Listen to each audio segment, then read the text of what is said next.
It's that time of the year. The new year is just over 24 hours away, and hey, 2020 sucked. So, what should we expect for photography in 2021? Stay tuned.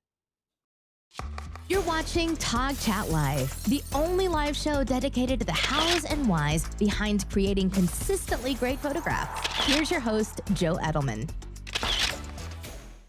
Hey, gang, welcome to episode number 232 of TOGCHAT, the last episode of 2020. And believe me, this one could not get here soon enough. TOGCHAT, as you know, it's the only live show with a focus on the hows and whys behind making consistently great photographs. And for the next hour, I'm here to help you improve your photography. You know the drill, gang. Be sure to check in, leave a comment, let me know you're here and where you are in the world. It's always so cool to see so many people from so many different countries tuning into chat about their love of photography. And I'm proud to say that TOGCHAT is watched by photographers in over 100 countries around the world.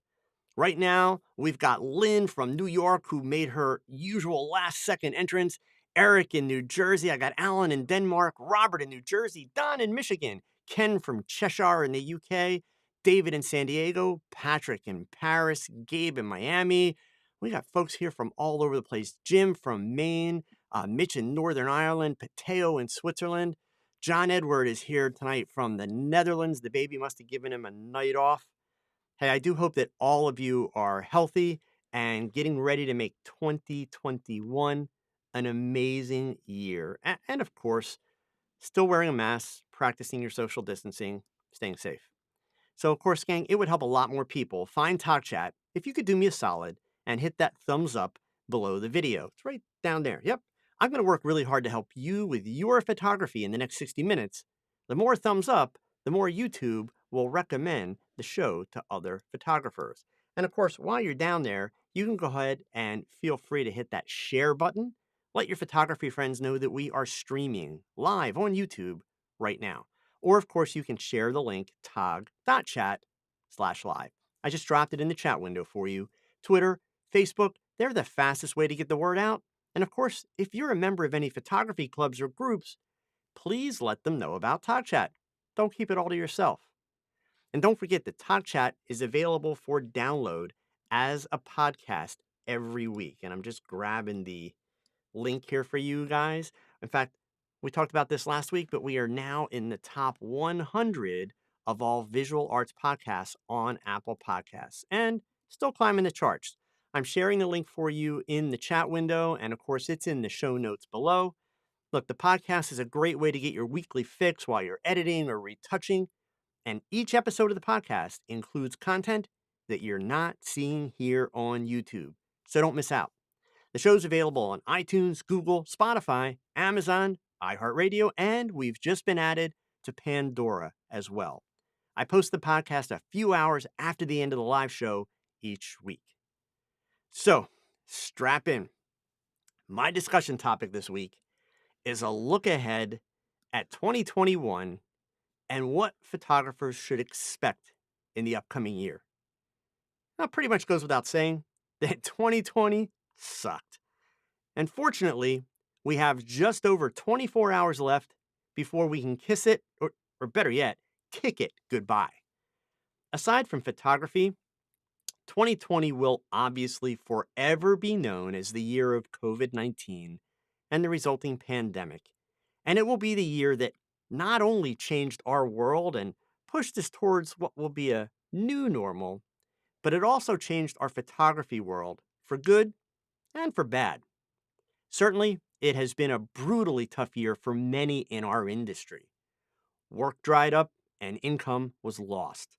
Trade shows and events were canceled. Because of social distancing and health concerns, it became impossible to hold most of the events that we enjoy photographing, and it became impractical to work one-on-one with another subject or a collaborator unless you were comfortable with the health risks. 2020 saw companies taking extreme measures to stay afloat, and it saw many full-time professional photographers pack it in, head off to retirement or other careers. But as we look towards 2021, I'm the eternal optimist. Granted, at this point in my life, I do find that optimism is sometimes weighted by experience and life lessons, as well as a better understanding of history. But I do sincerely feel that we have a lot of awesome things to look forward to this coming year. So let's start with everybody's favorite, the gear, the good and the bad of it. My first prediction for 2021 is that none of the camera companies that are rumored to be failing will actually go out of business. Contrary to all the crap that we've read and all the declarations that have been posted on YouTube and the various photography news websites, Nikon, Olympus, and even Pentax are still with us, and they will be here when we enter 2022 a year from now. And I sincerely believe that all of these companies will release more than one camera in 2021. I also predict that each time they announce a new camera, there will be numerous photography news websites and silver haired or big haired or tattooed YouTubers who will claim that those cameras suck and the company's going to fail. I mean, some things will never change, at least not in the next 12 months anyway. But now a bit of the bad. I predict by the second half of 2021, the camera gear prices across the board, so lenses, lighting, accessories, will all increase considerably. There's a simple reality, folks, and that is that these companies need to make money to stay in business, and they need to sell products to make that money. Many manufacturers aggressively discounted their products this year in an effort to keep cash flowing, but they can't continue to do that and stay afloat. So as the economy slowly opens up, the prices will go up as well. And in order to do that without people noticing the increases, I believe that you will see a rush of new gear this year. But not revolutionary new gear. I'm talking about gear that represents variations and incremental changes over existing gear. These will be products that allow companies to get creative with their marketing to justify the additional cost to consumers to help boost their profits. We will see a lot more rebranding of Chinese products to Americanize or Europeanize a less expensive item made in China. Now, I'm not trying to make the equipment manufacturers out to be bad guys. Seriously. It's just the reality of what they will need to do to stay in business. It is always easier to build more profit into a higher price with a new product than it is to raise prices on an existing product in an effort to increase profits. Let me repeat that piece of business advice for you because it also applies to all of you who are trying to build a business as photographers. If you made the rookie mistake of pricing yourself too low to begin your journey as a pro, it's a tough sell to raise your rates for clients who are already happy with your work and your existing rates. So by modifying your packages and your service offerings to include additional high profit elements, like maybe throwing in a large print for a portrait, you can charge higher rates while barely increasing your costs. A commercial advertising photographer might start by being more detailed with their itemized lists of services and include a line on each proposal and invoice that includes free digital archiving for life at no charge. Now, that is a commodity that you can place a value on, but you're already doing it by archiving your own photos. It is a service that doesn't increase your overhead. So you charge more and you increase your profits without increasing expenses. So, what do these gear predictions mean for you? I think if you are wise, you will make 2021 the year that you legitimately focus on building your skills as a photographer so that you can create better images, instead of it being another year that sees you buying more gear with the thought that it will give you more capabilities and somehow make your photographs better. By now, hopefully, you've realized that it doesn't work that way. The economic landscape makes this a perfect year to really embrace the idea that the best gear is the gear that you have, and the best photographs come from excellent problem solving. My advice is make 2021 the year that you hide your credit cards and seriously work on your skills and your understanding of the foundational aspects of photography. I promise you, if you adopt this policy and take enough pictures, your experiences and your photographs, they will show you what gear will actually help to improve your photography. In other words, only upgrade when you actually need to instead of want to. Another prediction for 2021, we are going to see more and more and more content being created under the label of how to learn photography. It seems that everybody wants to be a YouTube dude, especially in the 30 and under crowd. YouTube dude? That's what my 6-year-old grandson calls people who make YouTube videos. It's becoming a thing among younger photographers to try and become influencers as soon as they have about 2 years of experience with a camera. Now, look, I know I sound like an old guy griping about change. If that's what you think, you're missing my point, I promise. I will say that I think 2020 went completely off the rails last week when the photography news websites publish articles about YouTube photographers making videos about each other with rap music and clips of coffee beans. I'm still really struggling to find the newsworthiness or the educational value of that information. But hey, what I'm actually talking about here is the fact that more and more photographers, like you folks that are sitting here, are getting sucked up in the YouTube whirlpool of talented young photographers who are actually better storytellers than they are educators. And then what happens is spending too much time, wasting your free time, watching these videos instead of actually taking pictures. I mean, sadly, so many people watch these videos and claim that they're learning about photography, when unfortunately, what you really learn about is how to make a good cup of coffee or maybe to decorate your living room. The fact is that these videos are entertainment masquerading as education. Even watching another photographer photograph a pretty girl in a video that has loads of gimbal shots and cool music and color grading, folks, it's not teaching you anything about how to be a better photographer. Just keeping it real. I'm sorry, but I still haven't met a photographer who purchased a camera with the intent of watching YouTube videos. Most people purchase their first camera to be able to take better pictures than they can with their smartphones. Sure, look, there are great learning sources on YouTube, in addition to all that entertainment.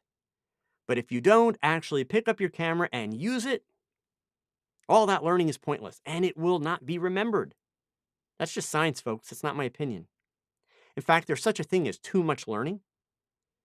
You wind up with a ton of memorized facts in your head, none of which make you a better photographer until you give some real life context and experience to those facts by actually practicing with your camera. Okay, moving on. Let's talk about the trends for 2021. Now, you probably know that I'm not a fan of chasing trends. However, they are a part of the process of creative evolution. Now, we already know that yellow and gray are the big colors of 2021, as published by Pantone. I do predict that we are going to see an uprising of, in quotes, rules free photography. In large part because younger photographers are much more focused on the concept of authenticity and showing emotion in their photographs.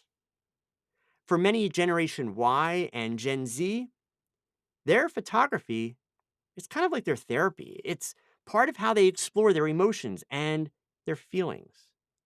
We're already seeing in print and in advertising many more images that reflect the rawness of film and the early color film emulsions.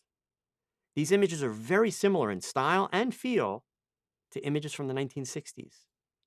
These images are frequently done by natural light, and they can still be heavily styled even though they're styled to look very natural. Honestly, it's almost as if this trend is a revolt against digital creativity and current photography trends that have become very commercialized. High speed sync might come to mind. I personally, I love this return to natural and emotional photography. I'm just not very good at it. My mind sees things in a very polished and commercial way. But sincerely, I am excited to see where the younger generations will drive this trend. I mean, come on, folks. It's important to remember that while we may be in the middle of a pandemic, we are always in the process of evolving and changing. And change can be good. I'm also confident that we're going to see much more diversity in models, both in art and in advertising. And I'm sure that we'll see more natural and real people as opposed to the traditional tall and skinny agency type models of past decades. I will bet you, though, that an interesting face, great eyes, and full lips will remain a consistent feature in high profile work. Science dictates that these are features that people are drawn to, so don't think that will change anytime soon. And just a little side note, this trend towards more raw imagery with less production will contribute to the challenges that are being faced by manufacturers, which in turn will contribute to the new gear and pricing predictions that I already made. Younger photographers are not nearly as gear centric as the millennials and the baby boomers. Manufacturers will have to be more creative and evolve their marketing to get these photographers to part with their hard earned money. Speaking of earning money, based on the 2020 numbers, I predict that wedding and portrait photography will still be the higher earning categories for 2021. However, I expect that we will see a continued surge in the demand for product photography as new home based businesses are opening literally every day, and existing businesses, both big and small, are finding new ways to get their products online. And look, I assure you that any smart business is looking for ways to make their business pandemic proof in the future. That requires selling online, and that requires great images. Given that the world is in lockdown right now and the rest should be working on social distancing, this just may be the perfect time for you to work on your product photography and still life skills. Now, look, I could go on with these predictions as if I was some kind of savant, but I'm not. Just like my teaching, I'm a guy who has been fortunate enough to make a lot of trips around the sun with a camera in his life. Your cameras will still take great pictures this year, and they will make even better pictures this year if you really put in the effort and the practice. Companies will come and go this year. YouTube dude photographers will get better at rapping this year, hopefully, and maybe even try some country tunes. Heck, better yet, how cool would it be if we turned all the Sony artisans into a K-pop group? Business is going to be tough this year for photographers, but there will still be photographers who are successful because they will work harder and smarter than anyone else.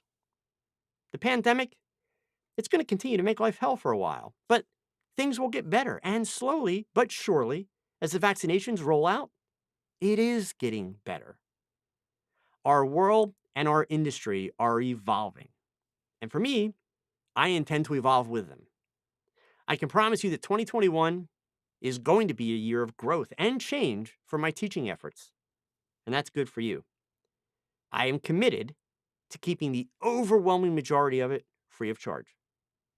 So look for cool things ahead. So my advice to you for 2021 is actually the same as it always is. Go and pick up that camera and shoot something, because your best shot, it's your next shot. So whatever your definition of success may be, as it applies to your photography, the only path to reach it involves effort and practice. Happy New Year. So I'm introducing a new feature for TOGCHAT this week. It is my photo quote of the week.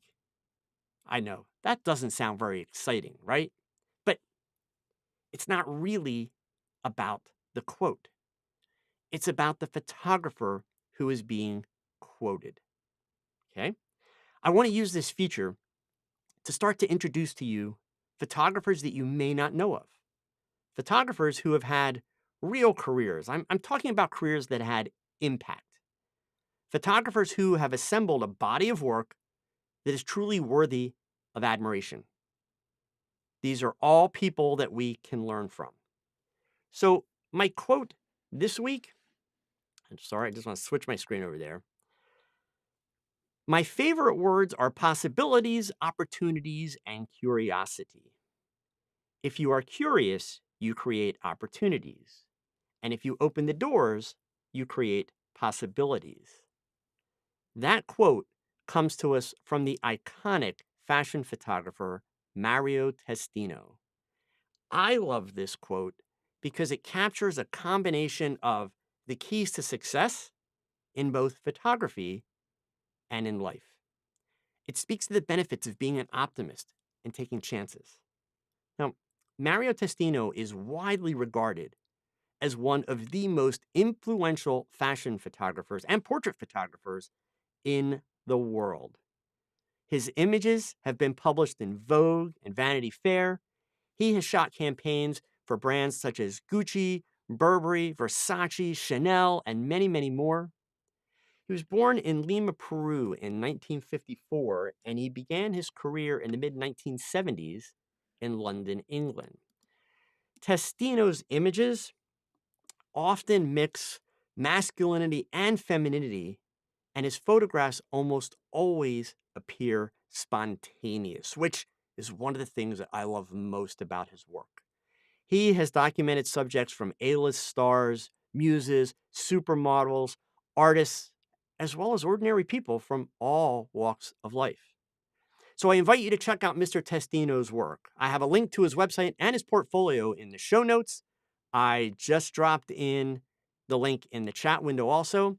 And as you look through his work, a couple things. You can see his website here right now. I want you to make sure that you click on each of these images because there is a whole gallery between each one of them. And please note, folks, while you are looking at these images, how many rules of photography are not followed. And please note how many what we would normally call bad poses there are. And even more importantly, note how much energy and emotion exists in his images. Like it or not, you will feel a response to Mario Testino's work. Enjoy. So, in photo news this week, there is some very exciting, it's about time kind of news for photographers in the United States. The CASE Act has been approved. Now, some of you may be saying, what is the CASE Act? CASE is the acronym for Copyright Alternative in Small Claims Enforcement. It basically sets up a small claims court type system within the United States Copyright Office for copyright owners who are seeking damages under $30,000 for copyright violations. Now, folks, this is actually a huge deal. You know why?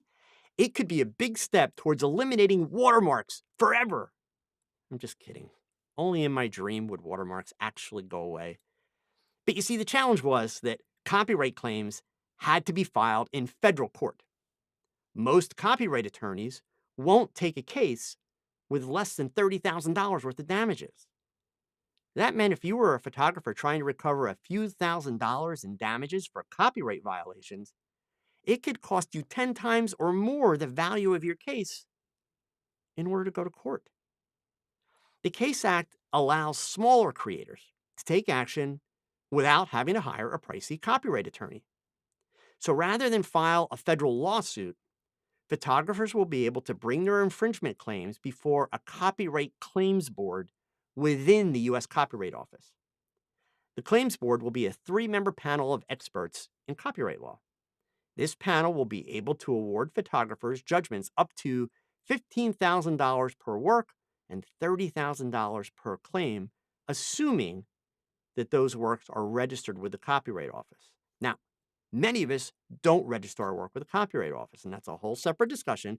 But the good news is for unregistered photos, provided that you can prove that you created it, photographers would still be eligible for awards of $7,500 to $1,500, respectively. So I have a link for you in the show notes to the Copyright Alliance website. I'll also drop it here in, whoops, and I didn't give you the Mario Testino link. There it is. My apologies. There's the link for the Copyright Alliance. That way you can learn a little bit more about this law. It was just signed into effect 3 days ago, December 27th. And once things settle out and we get a little bit more information from the copyright offices about what the steps will be and what the procedures will be, I will provide you with kind of a more detailed step by step. This is what you do, this is how you handle it. But for now, the good news is it's coming and it's happening finally. Okay, so enough news. How can I help you tonight? You're here. There must be something you want to improve with your photography. And honestly, I want to get you set up so that you are ready for a great 2021 and you have some answers to some of the challenges that have been facing you. I do have a couple questions that came in early from my Facebook group, but if you haven't joined the groups yet, please remember, join, right? It doesn't cost anything. Links are in the show notes below. I will also drop the link right there in the chat window for you. Okay, now let me just switch my screen over. And the first question I have here tonight comes from Joe Q. And the question is, should we be worried about using off-brand, non-native lenses on our cameras, such as brands like Tamron or Sigma? Should we rent the lens we're looking at getting? If possible, to try it out, what would the benefits in renting the equipment be? So first of all, Joe, in terms of should you be worried about using them? Definitely not. You will find many very, very well known and very, very accomplished photographers using these lenses primarily. There was a time, if we want to go back 40 years, where Sigma and Tamron were really just kind of coming into the marketplace. They were making zoom lenses initially, and those lenses indeed were crap. But that's also part of, the evolution of technology. 40 years later, they are, top-notch optics companies that are making great equipment. And the fact of the matter is, both Sigma and Tamron actually make some lenses for the major camera manufacturers. So that part is not an issue. Just like any other lens, Joe, it's worth doing a little bit of reading to see what the bench tests are, to see if there are any known issues with the lenses. And that actually brings me to your question about, should you rent it? What are the benefits? The benefit is gear is expensive. Generally, especially in today's market, folks, when we're talking about a camera body or when we're talking about a lens, it is a major investment. That's not pocket change. And if it is pocket change, I would like you to adopt me, please. So it's not pocket change, it's expensive. The fact that you can go out in most places, not everyone everywhere in the world can do this, unfortunately, but if you are able to rent the gear to try it out, you can generally do that very inexpensively. And Joe, at a minimum, if you are in a location where you can't rent or if you don't want to rent, if you are able to get to a photo retailer that carries that lens, go to the photo retailer, take your camera body, take a secure digital card or whatever type of media your camera uses, and tell them you are interested in a lens and you want to shoot a few pictures. They're not going to necessarily let you take it home or let you go wander around the town for an hour. But even if you wind up taking some images there in the store, they'll let you do that. Put the camera through a test. They may not let you out the door. That's fine. They're not bad people if they say that.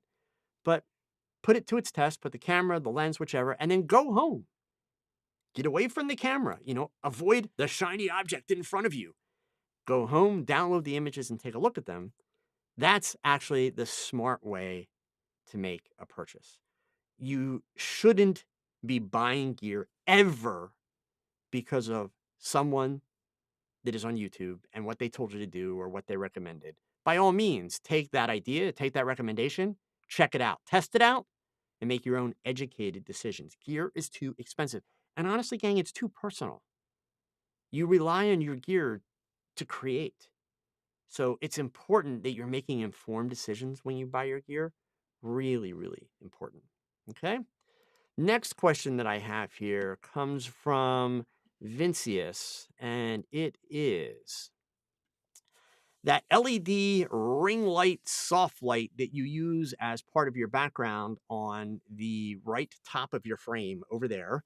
Do you actually use that LED with bars on portraits? Can you give an example of where that rig is good for?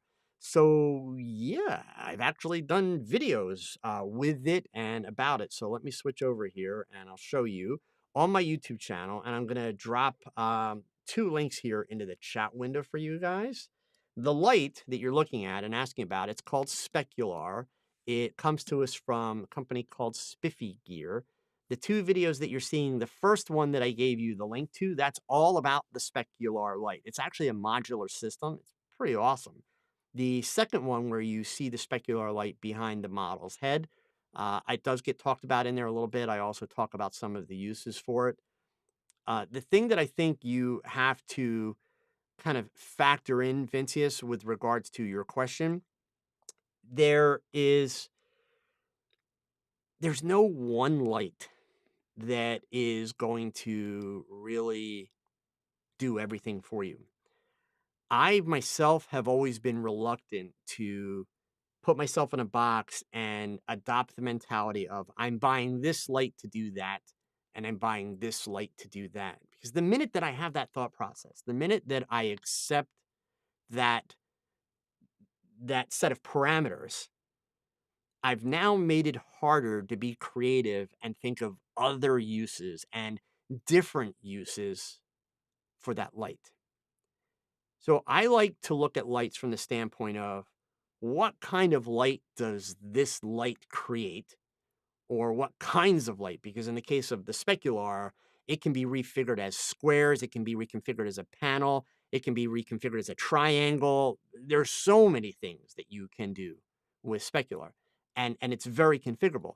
So that being said, there's a lot of possibilities. You'll see in some of the cases, I actually used it as an element in my shot, just like I do here. In other cases, I'm using it as my primary light source.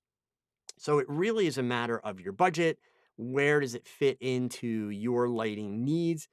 But my advice is don't buy it for the purpose of doing one kind of lighting. Buy it because you are able to see the potential of many things that you could do with that light, and keep your mind open to the possibilities of what might you be able to create with it. That would be my advice there. Okay? All right, going back here to these questions from Christopher. Do you have a recommendation or a place? Whoops, do I have two questions on there? No, I don't. Okay.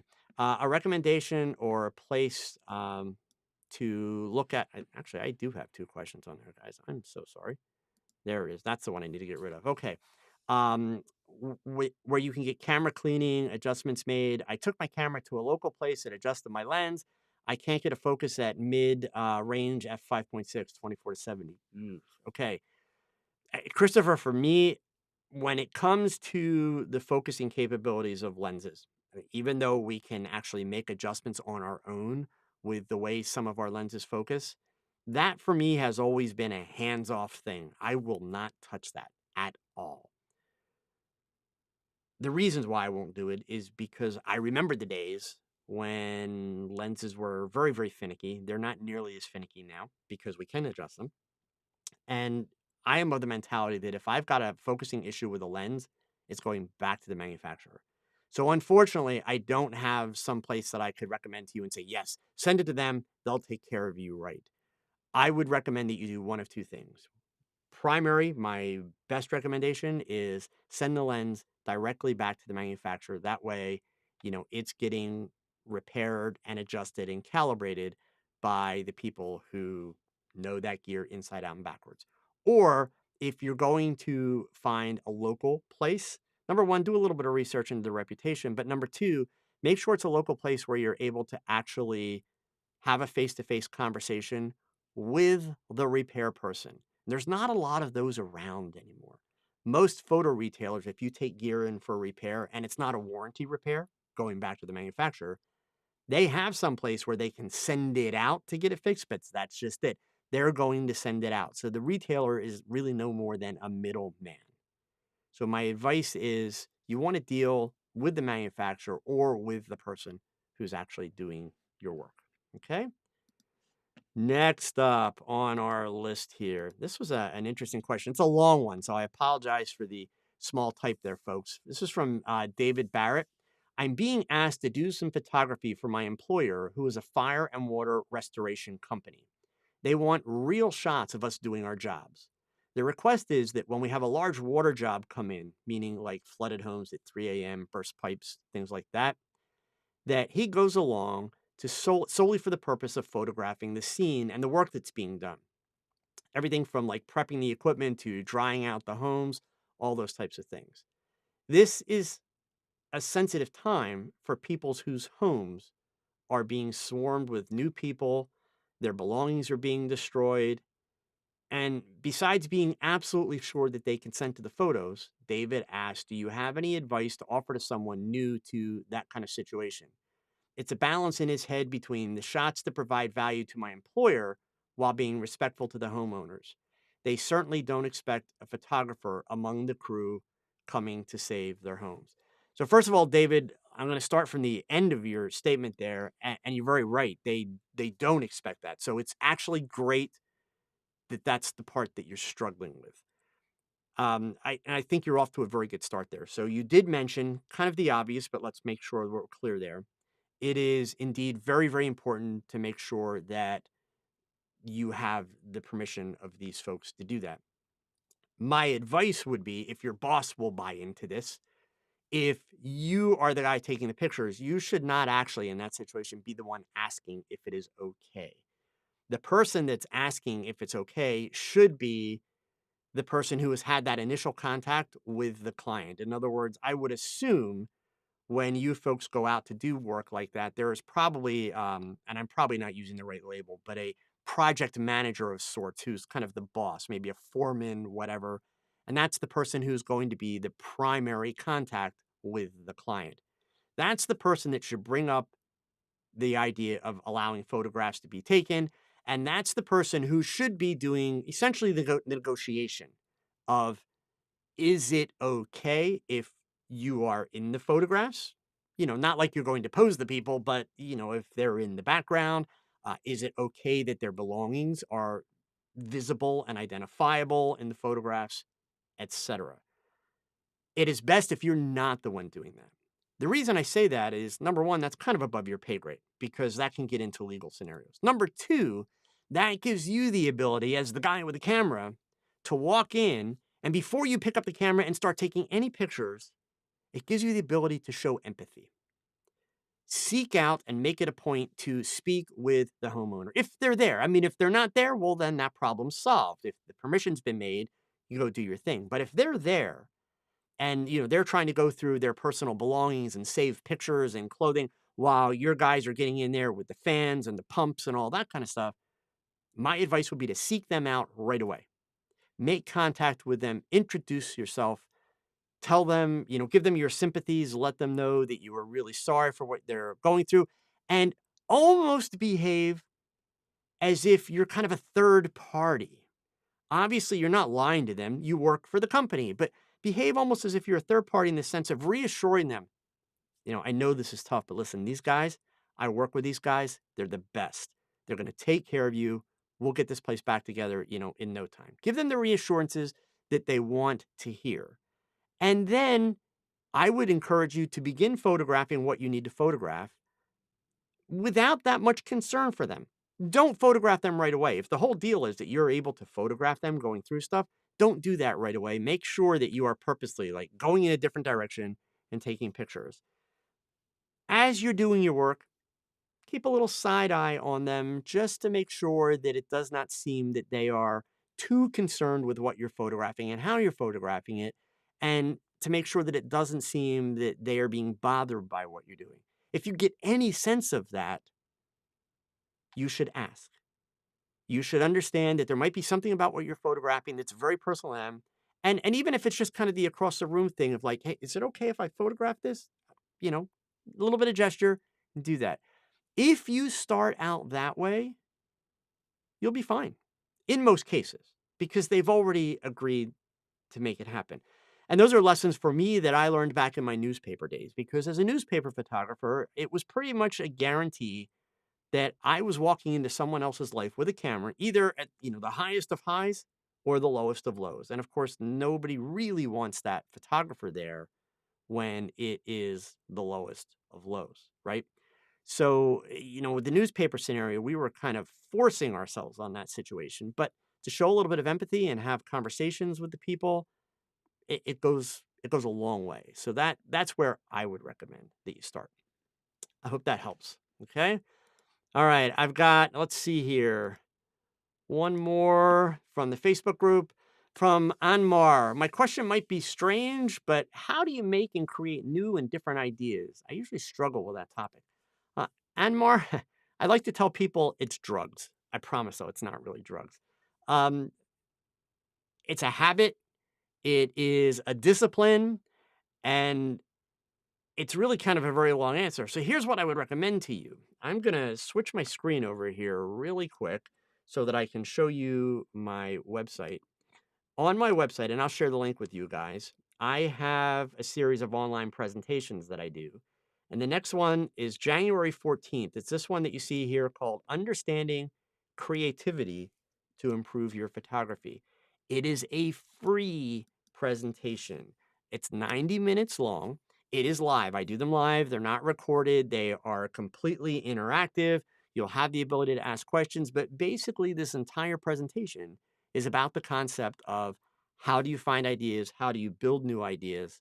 So I would encourage you sign up for that. And if you, for some reason, you can't make that specific date, it's Thursday, January 14th, basically the same time that we do Talk Chat, but on a Thursday, sign up anyway. Like I said, it's free. You'll receive an email after the presentation that has a watch link. You'll have 48 hours to be able to watch the presentation. So I would encourage you, check that out. It will help you out a lot. Okay. All right. So that being said, I'm caught up with the Facebook group. So I'm going to scroll back to the beginning of the chat here for tonight. And I've got a question from First Witness. It says, why are my photos underexposed when I use use the equation aperture equals guide number over distance to determine which aperture to use when I know the distance from the flash to the subject and guide number of my flash?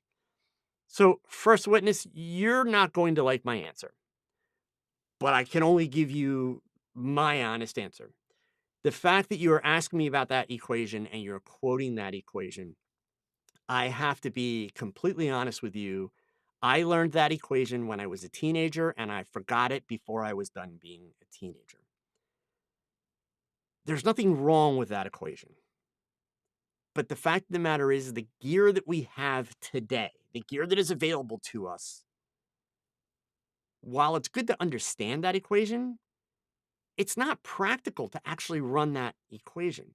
So I want to make a little bit of an assumption to try and help you. And my assumption is that really what you're dealing with is more of a curiosity scenario. In other words, your pictures aren't being ruined. You're just curious that when you run the math, that's not matching what your eyes see. Things are coming out dark. Well, there's several reasons that that can be happening, First Witness. Number one, understand that every camera reproduces exposure slightly differently. That's just a fact.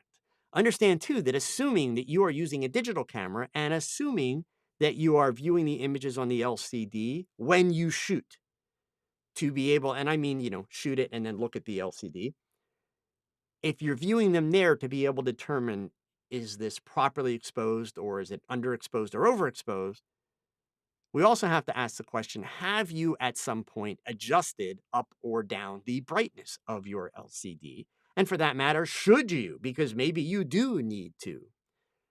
As much as I hate the idea of histograms, but since you're talking about mathematical equations, I would also question, have you evaluated this underexposed image that you are confident on your math? Have you evaluated it in an histogram? You can tell where my head's at. A histogram to see if it is indeed matching what you see.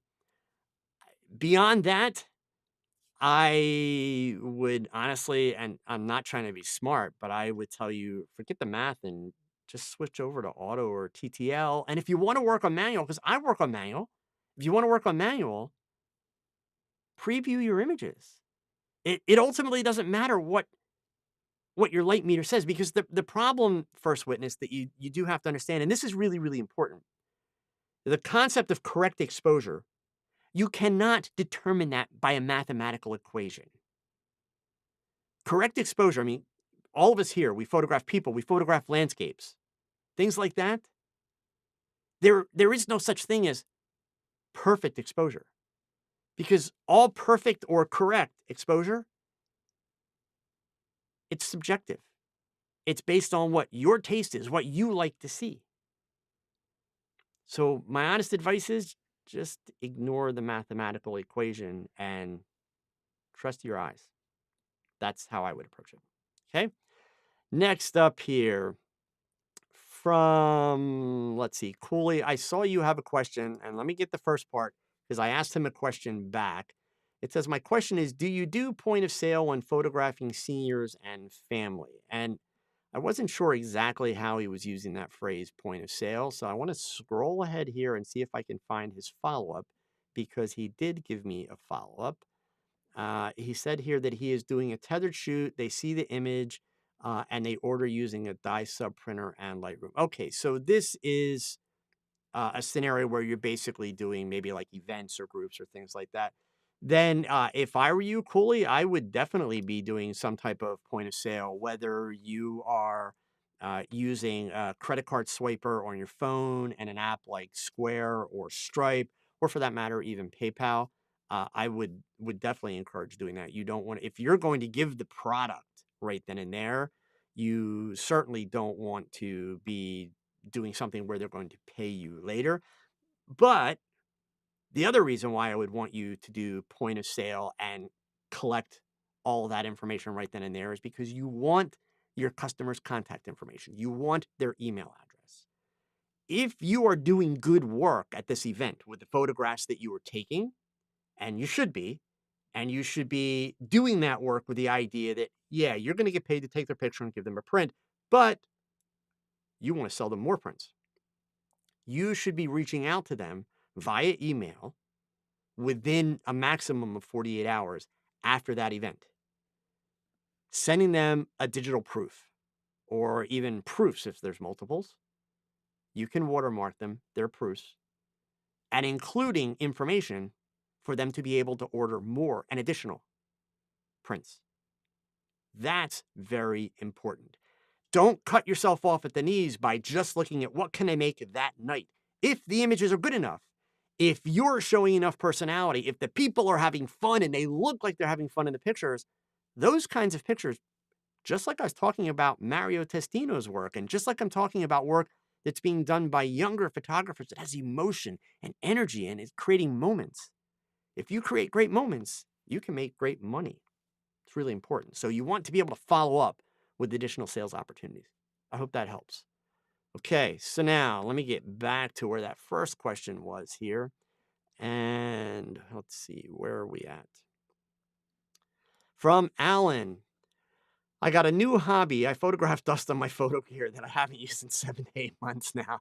Okay, so that wasn't really a question. That was a comment. David, thank you so much for the super chat. I appreciate it. Alan, hey, you could get creative with that dust, man. I would encourage you, use a macro lens, or if you don't have a macro lens, take your 50 millimeter lens, flip it around and do some free lensing and see what you come up with, right? All right. What's up next here? Let's see. Scrolling on down. And where are we? And okay. From TW, this is a comment. It says, maybe watching well-executed storytelling can be a great motivator. It might not tell you how to do something. It may, however, tell you why to do something. TW, I understand where you're coming from. And in principle, I can't disagree with your words, right? However, I stand by my statements and my thoughts, and I'll tell you why, right? Just in reading your words, first of all, maybe And then watching well-executed storytelling can be a great motivator. That's actually a great thing, and storytelling can. Let me be very clear. Yes. However, you say it may not tell you to do something. It may, keyword, however. So the point is, that's a lot of time wasted for you watching an entertainment piece, because that's what storytelling is. It's entertaining. Hoping that you're going to get something from it that is actually tangible, that is actionable knowledge. And understand, gang, that without actually taking action on that actionable knowledge, that too was wasted time. Just is, right? So it's a balance. By no means am I saying that it's wrong to enjoy some entertainment. It's great. I made fun about this rap video. It's actually brilliant. Pretty funny. And kudos to the people involved because they targeted Peter McKinnon, who's got one of the largest audiences out there. He answered back, and now they've gone back and forth, and they're getting other people involved. So, for the sake of building an audience and being an influencer and all that stuff, brilliant to them. My hat's off.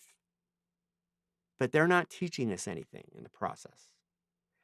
I'm not holding them to a standard. I'm congratulating them. I'm holding you folks to the standard and saying, hey, don't kid yourselves. If you think you're learning, you're fooling yourselves. If you're just taking a break, chilling out, having some entertainment, good for you. I do that. I like TikTok. With TikTok, I can get photography videos that are 1 minute long, and they actually have content. You should check it out. I'm not joking, folks. If you haven't checked out TikTok for photography tips, there's some good stuff. Just like anything else, there's some really bad stuff, but there's some good stuff there. Okay? All right. Steve Wilking, I love this quote of the week, history lessons. I thought you might like it, Steve. I'm glad you do. Thank you. And folks, I have a lot more of that planned.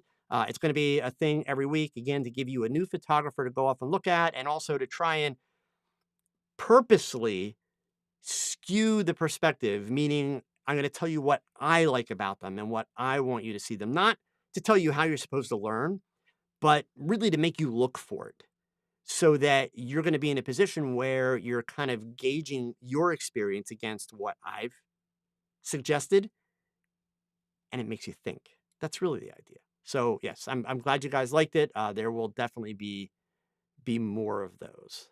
And let's see, from TW, Joe, do you register your photographs? And if yes, how do you do it in large batches? TW, the honest truth is I have never registered an image. Being completely honest with you. Now, let me be very clear. Does that mean I am suggesting you should never do that? No. Much like you guys routinely hear me talk about not being a fan of attorneys because of the costs, et cetera, and avoiding contracts, avoiding fancy, ridiculous contracts whenever possible. That's kind of just a personal thing with me. So the thing you have to understand about the existing copyright law, TW, is that when you, as photographers, especially if you're in the United States, this does not necessarily apply in other countries, but here in the United States, when you go click, at that very moment, you are the copyright owner of that image, even though it has not left your camera yet. But you own the copyright the moment you create it, it's yours. Now, that means that you can go after people to remove things. That's why we have the DMCA Act, the Digital Millennium Copyright Act.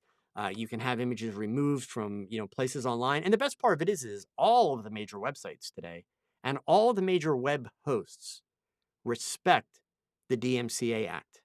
So, even if you have some bozo with a Wix site or something and they steal your pictures and put them up, if you go to Wix, you'll have to look around. It's buried, but it's there. Dig through their support section. You'll find how to file a DMCA with them.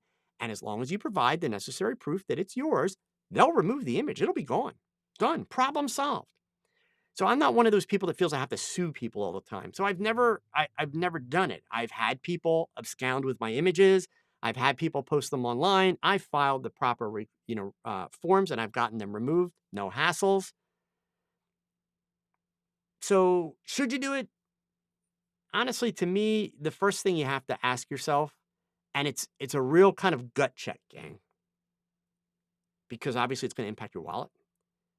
You have to ask yourself is, do you really have anything that's worth somebody stealing? Understanding that stealing it is breaking the law. So do you have something It's that good that it's worth it for someone else to break the law and risk the repercussions. Because in the United States, it is a federal crime to steal someone's copyright and to infringe upon it, right?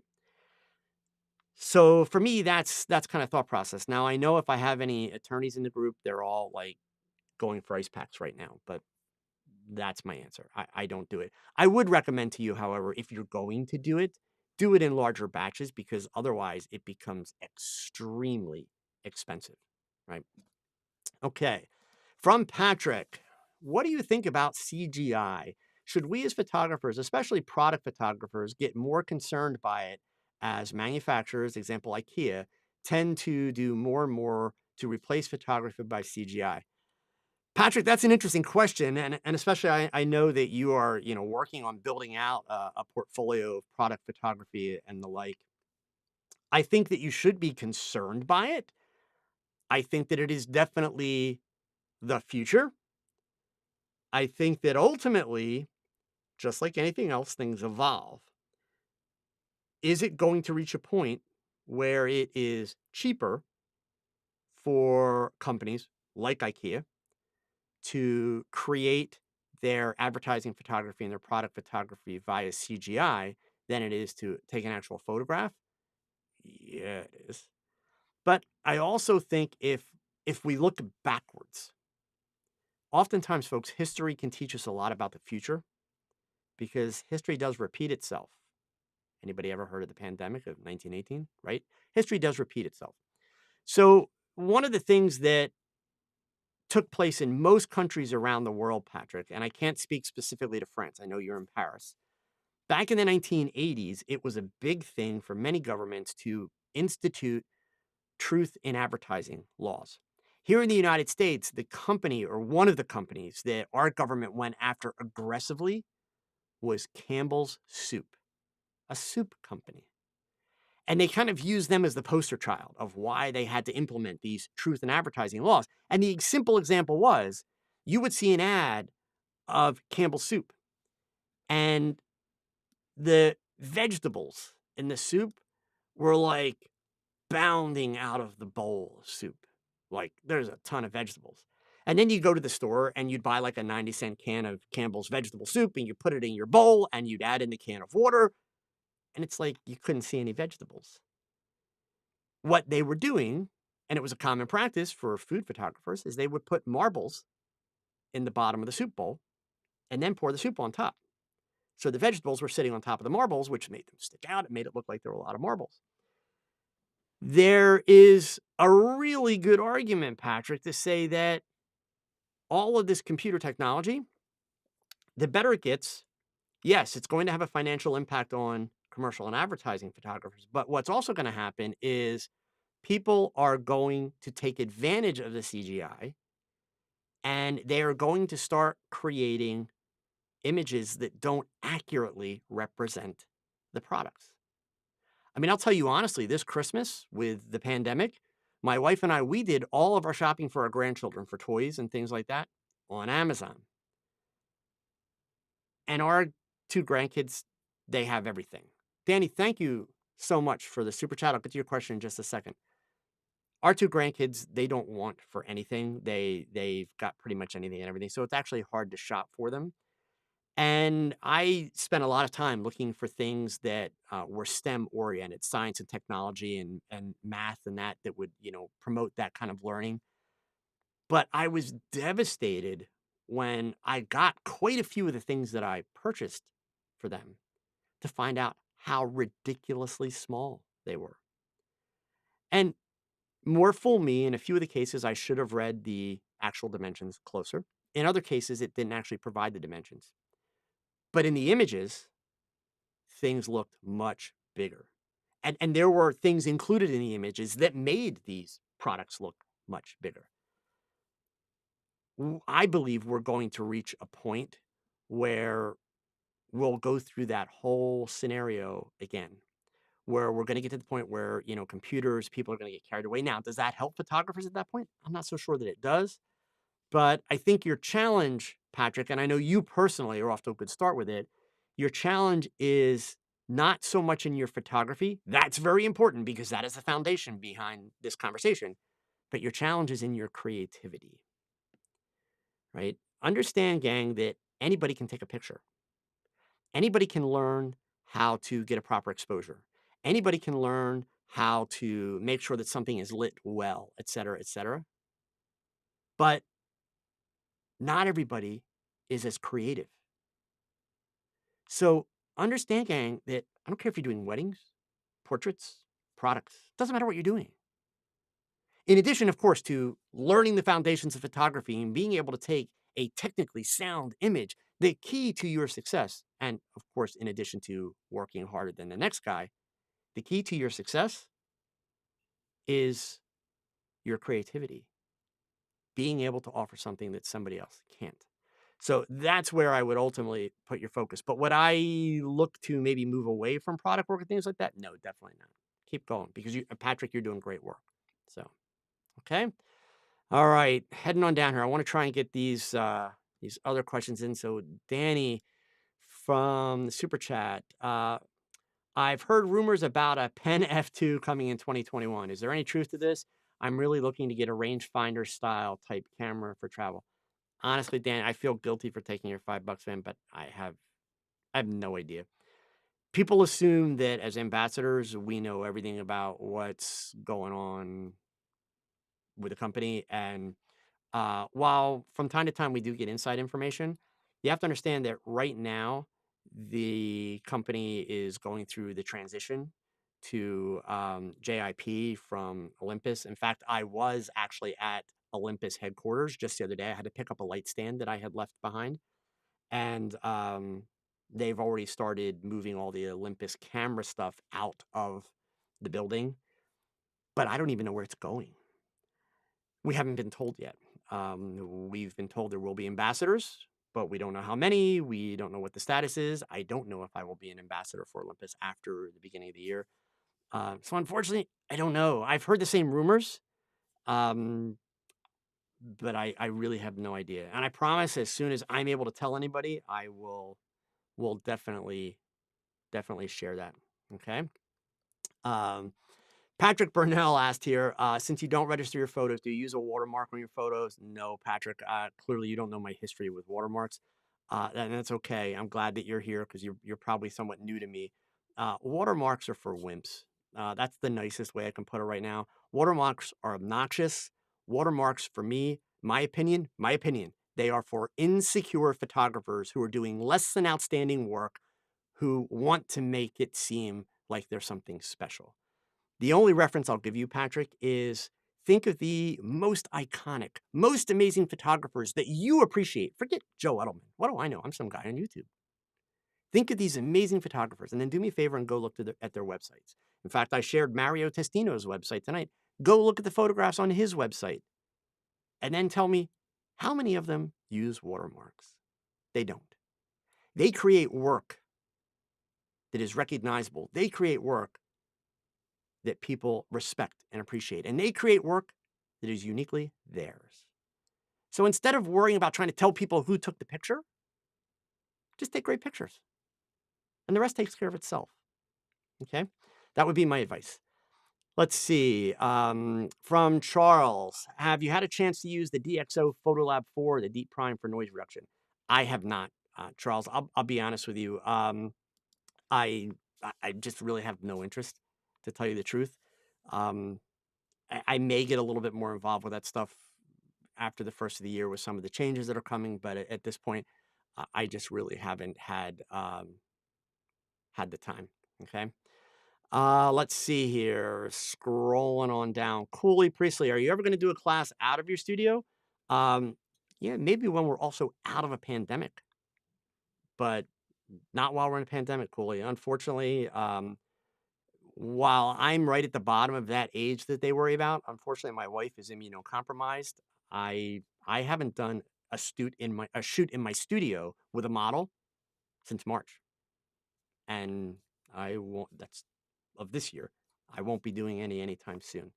I would much rather survive the pandemic and be able to shoot for a bunch of years yet than get desperate, shoot now, and be stupid. So So, yeah, it could happen, but, not happening anytime soon. Brad Studio, what is the future for DSLRs when faced by mirrorless and iPhone 12? I think DSLRs will have a place. Everybody gets, first of all, I would ask you, honestly, Brad, and I'm not trying to be mean or jerk, but I would say, what does it matter to you? Because it probably doesn't matter to you, right? Other than curiosity, and that's fine. So for the sake of curiosity, I think people just need to chill out and relax. Because who cares? If you're a DSLR shooter and it really matters to you, then man, stick with those DSLRs, right? If it doesn't, I think they'll be around for a while, but I think it's also fair to say, and again, let's go back. Let's look at history, gang. I think it's fair to say that DSLRs have reached the point where film cameras were in the 1990s. In the 1990s, we weren't getting these like life-altering film cameras every 2 or 3 years. Eric, thank you so much for the super chat. I appreciate it. Because 35 millimeter cameras had kind of gone as far as they could go. What else were they going to put in them? Well, that's kind of where DSLRs are. Like, what else are we going to put into DSLRs at this point that makes sense? So it's easy for camera companies to basically just maintain them and to keep an offering for the folks that don't want to change. Because let's face it, if you're a Canon and Nikon user, you may not want to have to switch both your camera and your lenses, and you may not like working with an adapter, because I'll tell you right now, I won't work with an adapter. I don't like adapters. Never have. Never will. So it would not be an option for me. If I was still a Nikon guy with all my Nikon glass, no way. I'd be fine to stick with a DSLR if that's what it came to. So I think we have DSLRs for a long time to go. So Kirsten, what do you think would be the best focal length for street photography in 2020? A 400 or a 600? Seriously, Kirsten? So I'll give you full frame answer. I'm a micro four thirds guy, so my number would be even lower yet. The best lens for street photography, most street photographers, not all, Kirsten, but most will tell you a 24 millimeter or a 35 millimeter or maybe a 50 millimeter. 400 millimeter and 600 millimeter for street photography. And Kirsten, I'm not trying to be insulting, but I'm just being honest. This is my opinion. It's cheap. It's boring because you're being a voyeur. You're observing somebody from a distance and you're treating them like an object. Street photography, to me, the beauty of street photography, and talk to most street photographers, at least the ones that I know, what excites them about their street photography is the people that they interact with. Not just people that they see, but people that they interact with, because they interact with their subjects. And at 24, 35, 50, they require you and allow you to do that. As a micro four thirds shooter, I would totally use my 7 to 14, maybe a 17 millimeter. Those would be my lenses of choice, but not a 400 or a 600. I just I don't really see that as being very useful at all. Okay. All right. So I also want to go back here. I saw a follow up. I know we're running late, gang. I got a couple more minutes and we'll wrap this up. From First Witness, the reason he asked the question about the flash is he wants to take some film photos. Okay. I don't own a flash meter and I'm looking for some smart way to figure out correct exposure. Okay. Now that problem I can help you solve. So this is the person that asked the question about the flash guide number and things coming out underexposed. What I would do, First Witness, is I would take one roll of film. I don't know if they still make 12 exposure rolls. They probably don't. So whatever the shortest roll is, you can tell how long it's been since I've done film, right? So if it's a 20 or a 24, get a roll of film and set up a still life in your home at your distances. Babic, man, I haven't seen or talked to you in a long time. Sorry, guys. So here, I do this whenever he shows up. And Babic, I need to reach out to you because I want to interview you on this show, okay? Do me a favor, Babic, if you're here and you're listening, will you type your website address into the chat? Gang, I'm going to introduce you to a second photographer this week that I will have back on the show, and we will do an interview with him because this guy, man, he is a rock star. Not only does he look like one, but believe me, he is one. So anyway, going back to the film thing, set up like a still life scene, just a bunch of random stuff in your house. Do your math and set your exposure, right? But then what you're gonna do in that roll of film is you're gonna start bracketing, okay? So, whatever you've worked out mathematically, let's say it's F8. Do a shot at, a half a stop above, a full stop above, a stop and a half above, a half a stop below, a full stop below, and so on. And then process the film. And then from there, that's going to give you a reference that says, okay, this flash and this camera and lens combination, using the math, I'm consistently half a stop underexposed or a full stop underexposed. And then that becomes your reference as you go further forward. Whatever the equation says, you're going to give that film an extra half stop, stop, whatever it needs. That would be the best way to handle it. That's how we used to handle things like that back in the day. Um, you basically create yourself a set of references and you go from there. Okay. All right. Now, let's see. Who else did I miss? Richard mentioned here, instead of a watermark, some cameras have the ability to add a copyright tag in camera that will be in all photos via the EXIF data. This is a great way to prove an image is yours in the future. Richard, you're correct. I actually do that through Bridge, Adobe Bridge. However, put your pictures on Facebook. Facebook strips out the EXIF data. That's an automatic thing. That's why, if you notice, gang, they now have a feature on most of the social media platforms because of Google, but Facebook has it, LinkedIn has it, Twitter has it, where you can actually add descriptions / alt tags to your images.